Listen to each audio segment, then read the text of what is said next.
Justin, did you see the goal? All right. Oh my God! One is so showing me shaking my head in my negative Yankee feel after that Buffalo game where they all Dolphins number one, baby! Things up, baby. Dolphins Things number up. one!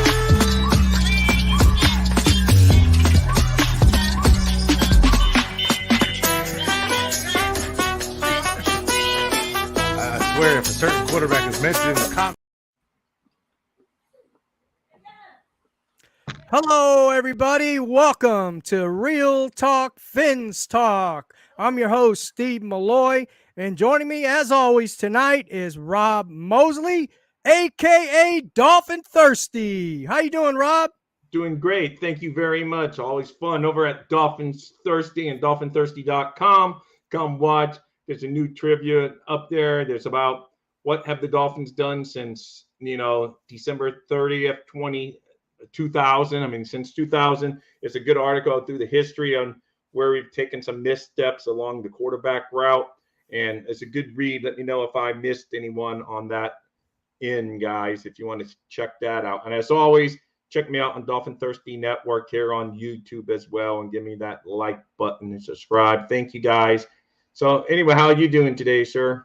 I'm doing great. Before we get started, everybody it's joining us tonight, please like, subscribe, share with your friends, your families, or neighbors. And remember, we may not always agree everything Dolphins, but there's one thing we can agree on is we are all Dolphins. Yeah, that's right. Looks like we might be having a cool guest here in a few minutes. We might be having Brett, so that'd be cool to see.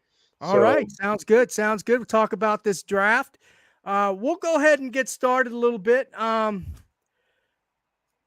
give me your reaction. What was your first reaction to our first pick in the surprise was the first.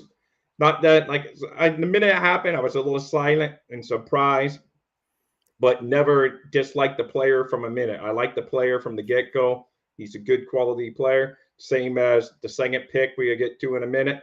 But he's a good quality player. He comes at a position of need in the NFL. Maybe it's not the top need of the Miami Dolphins in fans' eyes, but it's very much a need because Cam Smith is a really good fit. Obviously, to me, the fingerprints of Fangio is all over this pick. He said, "Hey, I'm coming here, and whatever, and we got some good players, but this guy's a fit for my style, and he knows, he's been doing this for a minute or two." So I think that was all over him. And we are going to be going against Aaron Rodgers twice a year. We're going to be going against Josh Allen twice a year. We got a game against Patrick Mahomes this year and, Russell Wilson. So, there's Justin Herbert and other good quarterbacks coming up this year on the docket. So, you can't have too many. And we're going to play a lot. People get over worried about, he's not going to start or he's going to start. He's going to get plenty of playing time. They go the multiple defensive backs and most of the packages these days due to the pass happy ways of the NFL. So he's going to be a very solid addition to, like any team, rookies may have some bumps along the way, but overall, it's a great pickup. How do you feel, Steve? No, I feel the same way. I totally agree with you. We play multiple defensive backs, especially in the Fangio system. And I definitely feel that this has Fangio's fingerprints all over it. I think he saw some good in this guy. It could help the team in the defensive backfield. And here's the key. I also think he's good not only for maybe playing presently this year, getting some snaps back there, working his way in. Of course, he's going to have to earn it. Yeah. But for future, we're talking about X. He can replace X. Remember, X is he didn't have a really good year last year. He had one of his worst years, if not the worst year. So I think Cam Smith will fit the bill and might even be able to place X in the cornerback position. But the good thing I like about Cam Smith is he's versatile. He can play defensive back. He can play safety. He can play all over that defensive backfield. He's just a defensive back. I'm not going to call him a cornerback, a safety. I'm just going to call him a defensive back because he is versatile. And that is the kind of players that this team has been looking into acquiring for the defense and offense. It's versatile players that can play multiple positions and keep the defense and offense guessing. So I like the pick. I'm going to give it a 8 from a scale of 1 to 10. He's an 8. All right, that's a pretty good score. I take it. I like it. So we'll move on because I know we're probably going to have a guest here in a minute. So let's move on. Then we get his thoughts on all the people. Absolutely. Go ahead. All right. So Devon Off-Chain. Oh boy. To me, yes, he's sir. Off the chain, and he will move the chains. He is great. I love the pick. He brings excitement to the Dolphins. Added excitement. We already have speed to burn, and I love this addition. He was one of my favorite running backs in the draft, so maybe I was a little biased, but I like this. I really think he fits a McDaniels, what he has envisioned perfectly. This man can run, but he's also a lot tougher than people think he is. He can go between the tackles. He can be great on draws. I'm sure you're going to find ways to get him in the passing game. So he's going to open up the offense in many ways. And I just think McDaniel had to be drooling at the mouth because, like I said, I'm off the chain for Off-Chain. He's going to move those chains. So there you go. That's my thoughts on this pick. Yeah, I agree with you, Rob. This is my favorite pick. I like Devon A-Chain. I call him A-Chain. I like him. He's another versatile player, and he's a speedster. He's a speedster. He runs a 4.32 40. And what I like about him, he can run in between the tackles. He gets lost in the pile, and so he comes out of that pile and makes big runs. So he's a very impactful player as well. He's got a shiftiness to him. He bounces off tackles. And what I really like about him, where he can be an asset to our offense for our number one quarterback, Tua, is he's a very good pass catcher. So this is what I'm going to say. Mostert, watch out. Wilson, watch out, because this kid has this job to lose. Right now, I think he's going to be getting a lot of the snaps because of his pass catching ability and his versatility in that backfield. I give this from a scale 1 to 10, 8. An 8, you said? Another 8? Yes, sir. Okay. 8, it's great in my book, so it's all awesome. And like I say, he's very high on I was very happy. And then, like you say, now when we're getting into the 6th and 7th round picks, of course, you're getting a lot less known quantity. So you're going to get some, and then both of them are probably both project moves in the Higgins and the Hayes. But let's start with Higgins in order here. So absolutely. Higgins, when he first got announced on the screen, it just said WR. But when he got announced, it was a tight end. But we were all like, what? Receiver? But, we hadn't done a lot of research on Higgins. But when you hear it, he's very good at tight end prospect. I mean, at some of the numbers he will have. We don't know if he's going to be good, but he's a good blocking receiver. He comes in with a tenacity that he likes blocking. He's already, as a receiver, he's better than a blocker than Gesicki was at tight end. So you already got to step up there. And though he comes in very on the low percentage change for tight ends and height and weight over the past few years, but in the measurables at the combine. But if you measure them against tight ends for anything other than the height and the weight, he's like off the chart speed wise, and the cone drill and all of those numbers are like excellent for a guy that's going to be converted to tight end. So he has speed for a tight end. He's in the top notch. At receiver, he would have been in the lower part of it maybe, but in the tight end, it's good. And I like this move because it kind of addresses what we do, but it's another project like we have on the roster already with Tanner Connor. But I do believe overall that, this is a long-term play. I'm not expecting him come in here and being a dynamic tight end from day one. I hope I'm wrong. I hope he does come in.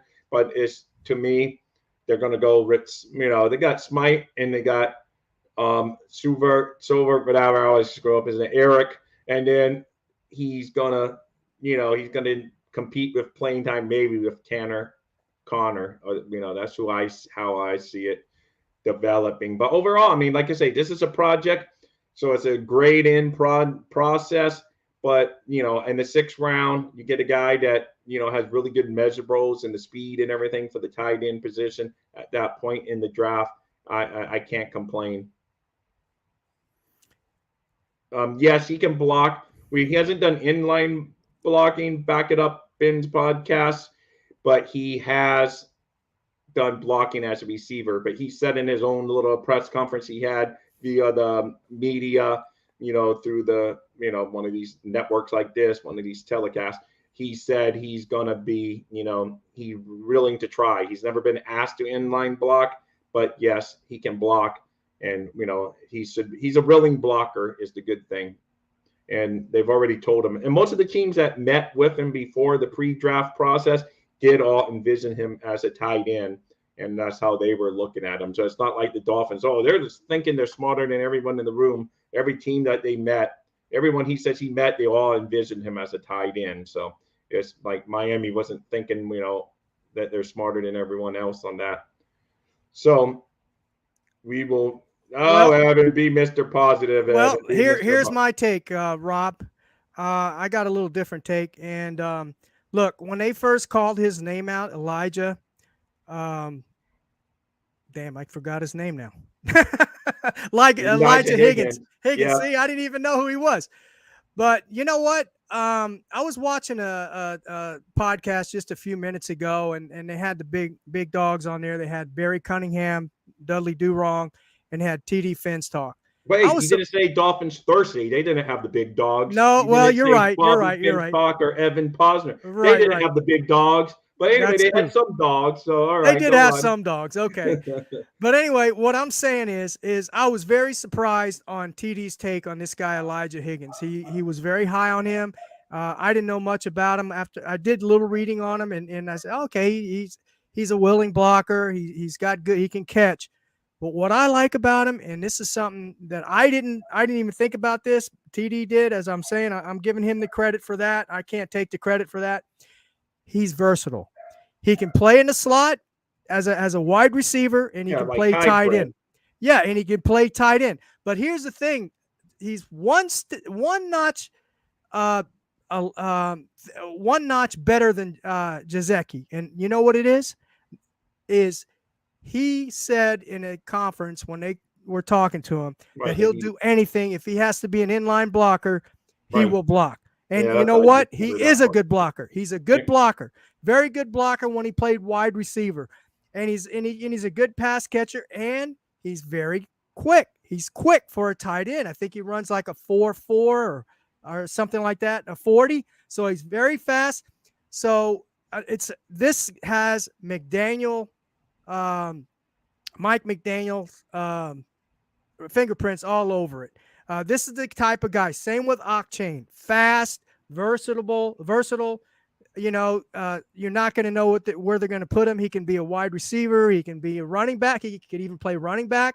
He can be the tight end. He can be just an inline blocker. So he's not like Jazeki, where he came up on there on the line and you knew exactly what the deal was, more than likely. And here's our special guest tonight, Brett Lagasse. How you doing, Brett? What's up? What's going on, guys? How you doing? Did you hear some of our takes already, Great brother? to have you. I've been running around the house, got a sick kid and all, so I've been trying to finish up where I jumped on. So I didn't get to hear everything. All right, but I heard a little bit of what you're saying there, and I got the gist of the Higgins and Gesicki, and yeah, they're two different guys altogether. Oh, absolutely. Absolutely. What I see with Higgins is a really good blocker. Yes. Really good in space. Has some wheels on him. Good with the football, but I mean, I don't know that he's going to be anything in the NFL yet. We don't know. Well, we don't know. But Britt, let me ask you this, man: who do we have on as a tight end right now? Well, you got Salbert, who's probably the better balance of all the tight ends we have. Tanner Connor, and then you got Durham Smythe. And Durham Smythe is just kind of.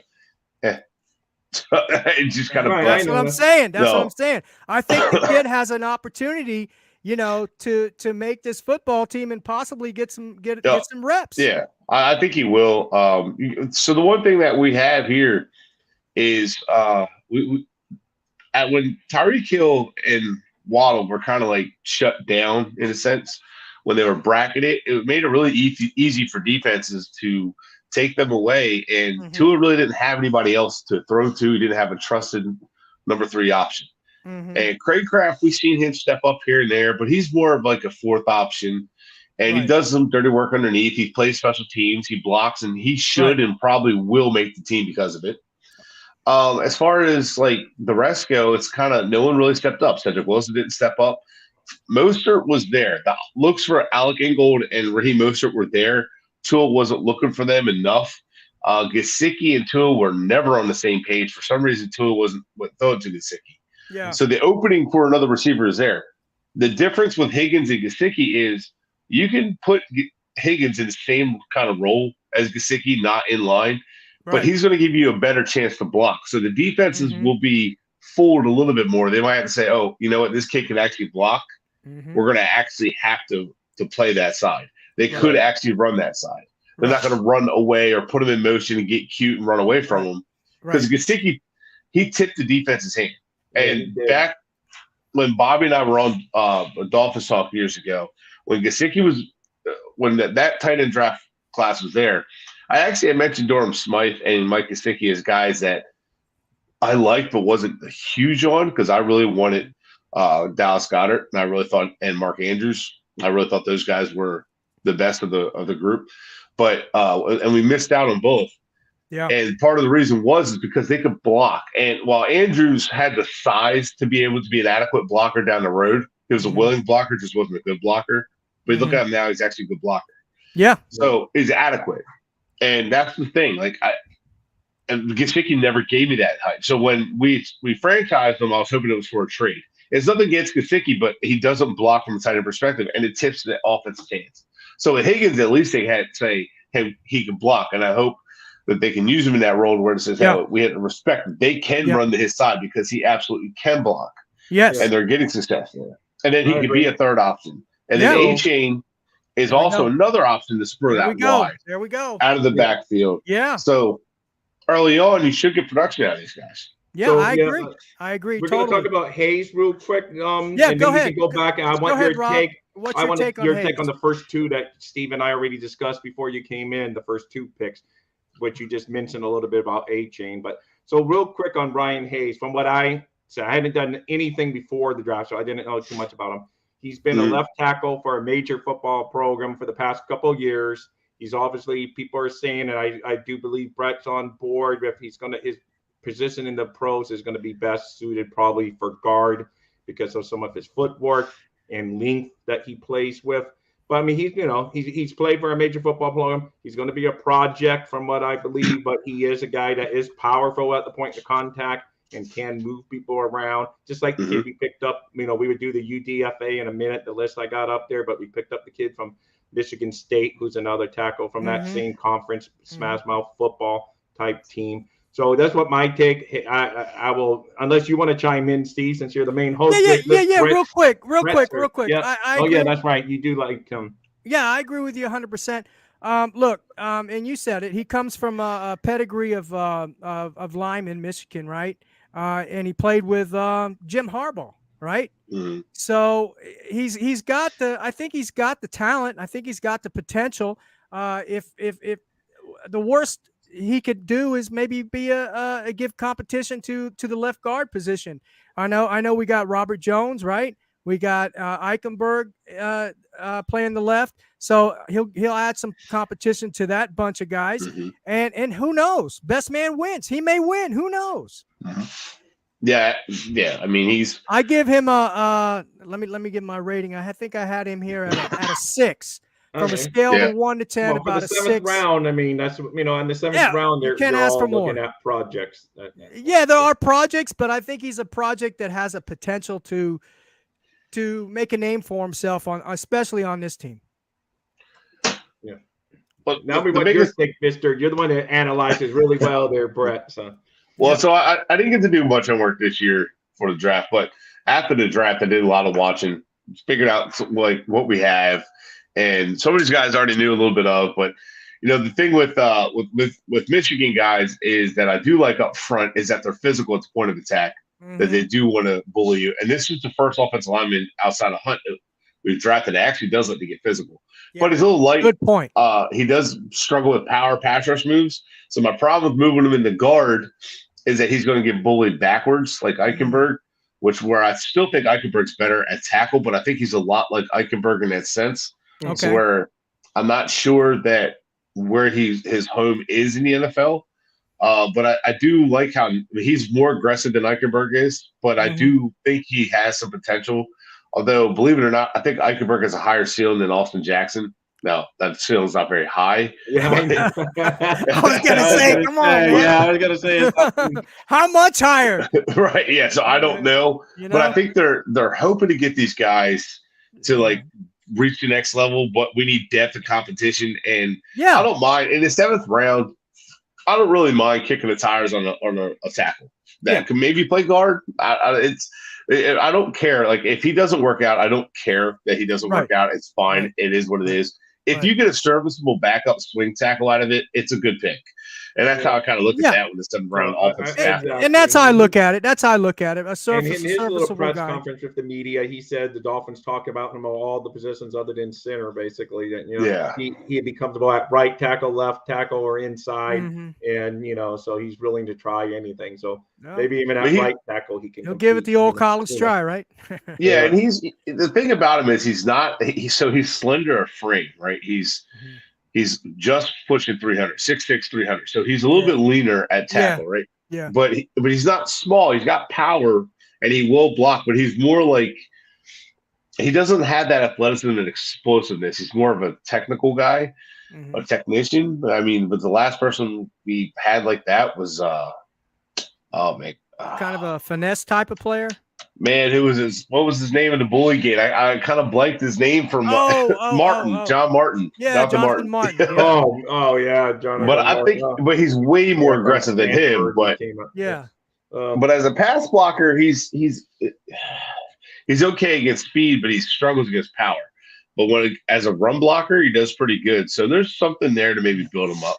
And then you got all the guys we have like that the depth to try to build up, but I'm still not overly excited. I'm hoping the Dolphin fan to me is hopes he just becomes this good serviceable at minimum tackle of surprises is one of those kind of picks. Yeah. I really like a David Bakhtiari kind of late round pick that becomes just your left tackle. But I don't know any left tackles came out of the 7th round that made it, maybe 1 or 2 here and there. Yeah. But not usually very your interior guys are the ones that are late picks, but yeah, that makes sense. Hey guys, thank you for joining us tonight on the chat. Please like, subscribe, share with your friends, your families, and neighbor. I hope you're enjoying the content tonight. We have some good special guests on tonight. We got Brett Legacy and of course Dolphin Thirsty, Rob Mosley. So let's move on. We talked a little bit about our first pick, Brett. Can you can you kind of go over what your thoughts on the first pick when we picked him and what are you feeling now? Cam Smith is a good player. Needs to work on his tackling skills. He's not a smooth tackler. He tries to get his defender on the ground, and like Josh Wingate says, he will get you on the ground. But I like to see him clean that technique up, because I'm worried about yards at the catch because of it.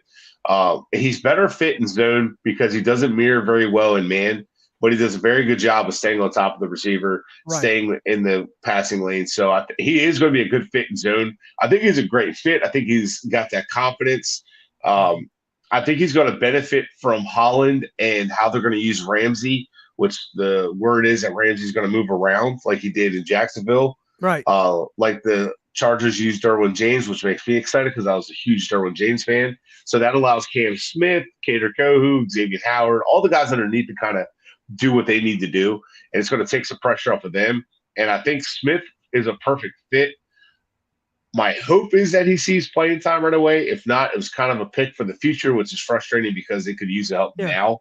But if he gets to play this year, I'll be happy. I like him being a pick for the future, though. That's something we've on the field. Yeah. That's something. Well, we didn't hit on Iggy, I know, but actually, Iggy was supposed to be X's replacement. Never worked out. So I'm hoping this guy Cam Smith will be able to do that. So, and Smith, he's a good athlete too. He's a little slender, a little under. He's 20 pounds under 200, but it's not a big deal. But he will go after the ball. He does have ball skills. He is physical at the point of at making contact. But sometimes he gets disinterested against the run. So that's the difference. He will tackle receivers. Sometimes he's disinterested in tackling the running back. But in Vic Fangio's system, you have to tackle. So he's going to have to step up there and work on his technique tackling. He's not a refined tackler at all. But cool. Good player, in my opinion. So. Good. Is there any name on the undrafted free agents that stand out to you that the Dolphins, because we're running out of time? Any one that you think will have I got a couple. I'll go ahead and start. There's the list. I don't updated the past couple days I missed, but that's the last one I got on there was the Keydron Smith. Okay. I like Audrey Miller right there in the first, the linebacker.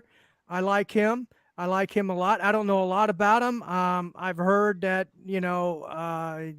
nothing really much about him that I know that, but I just have a feeling he comes from Jackson State, and I've heard other folks, and I'll be honest, I've heard other folks say he's a good linebacker. Do you know much about him, Brett? Well, he came from, I want to say Mississippi State or Missouri. I think Mississippi State, yeah. But he plays for Jackson State, right? Right. Yeah. No, he was at Missouri from 2017 and 19. Oh, Missouri. Okay, gotcha. So he's a little older because so right now we're going to get guys that are a little bit older, and that's just because of the COVID year kind of really messed stuff up. Right. Things are kind of settling back down. But the biggest question was why he left Missouri in the first place to go to Jackson State. But a lot of people, but at the same time, usually you only go D1 to FCS. Because you're not getting playing time, you want immediate playing time, and your skill's not that good. But in this case, it was to play for Deion Sanders. But one of the ones I like is Vandenberg from Illinois State, another FCS guy. I was going to say him too. Yep. He's got some explosive ability. Ualave from San Diego State, the center, and then the Pele or Chris Brooks, the running back from BYU. Keep an eye on him. Okay. The more I was watching him, the more I was thinking that there might be something with him. How about and then Brandon Peely from USC? I kind of like too. I like him. He's kind of he's built like a nose tackle, right? Yeah. If he can be serviceable, honestly, he could replace Davis because I don't see them. What I was thinking. Yeah. Paying Davis. They gave him a bigger signing bonus than they gave him like $100K guarantee. Oh, did they? They must have liked him, or they had competition. But how about Michael Turk? Do you think he can win the punting job? Oh, for sure. I mean, especially if it saves money. If he could boot with Bailey, I mean, if it saves him some money, I don't see why not. Plus, his dad played for the Dolphins twice. Yeah. His uncle. Yeah, his uncle. Right. Yeah, he did 2 stints with the Dolphins in his 17 career. But yeah, absolutely. I mean, because if you think about it, you start getting into a money situation, and you think, well, the undrafted rookie is every bit as good as the rest. Or as good as Bailey, then I'll just go with the cheaper option. Yeah. I wonder about the kicker. I know they brought in a kicker, so we'll see what happens with that too. I thought so, yeah. Oh, okay. I didn't know they brought in a kicker. I missed that one. But Chris Brooks from BYU, 6 foot 230. I really like him. Oh wow. Is he what kind of is he quick? Yeah, he fits the zone system. And Tyler Algier, who's with the Falcons, was ahead of him, and he really fits that physical power. Ran a 4.45 or 4.55 40. He's got good size. Official size was 6 foot 232. But yeah, I mean he has that shiftiness. He plays well in that. It fits perfect in that system. So I'd like to see if he fits if he gets in. Okay, so we got a little about 1 minute left. So I'm going to ask the $1 million question here that I'm sure everyone wants to know. Are we still going to get Devin Cook?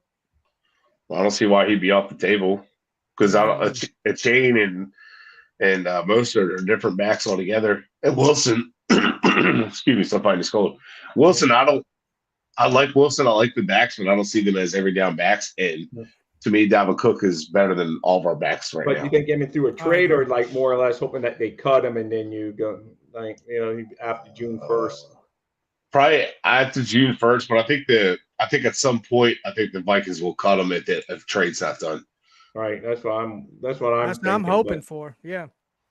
Yeah, never mind. Like you said, we will see. But it's weird. McDaniel did like a long-winded answer to that. He goes, "Well, without naming specific names, talking He about always running gives back room." long-winded. He always goes around in I circles know and he gives was like, long-winded "Nothing's answers. off the table," but then kind of, yeah, maybe it is off the table. I don't know Wait, which one. he can't say it's all. He can't say, "Yeah, we're going to go trade for Dalvin," Right. because they don't want the whole tampering, and they don't want to like. Exactly. And he And said plus, that. and you also don't want to give the Vikings any incentive to raise the price either. Right. So That's a yeah, good nothing's point. off the table, but like right now they could go through the season like we don't need Dalvin, and Dalvin could come in September or during camp when they may have an injury or whatever. So we'll see. It's what not happens. like he's a veteran or anything. Right, and he's But already in anyway, the system, so he would just learn it. Yeah. Yeah. But anyway, listen, guys, thank you very much. Especially Brett. Thank you for coming in the last minute there and joining Thanks for us. having me, guys. I know you're a busy guy. I appreciate your analysis. Rob, same thing, brother. I appreciate you, man. No problem. Always. Don't worry, Evan. Brett's going to join your show too, probably. Don't be Yep. jealous. He's in I your got the thing. link here. There He you felt go. like There his you go. feelings were hurt. He's going to come in, Evan. So thanks a lot, guys. And remember, until next week, Dolphins number one, Fins up, baby. guys. Fins Dolphins up. I love it.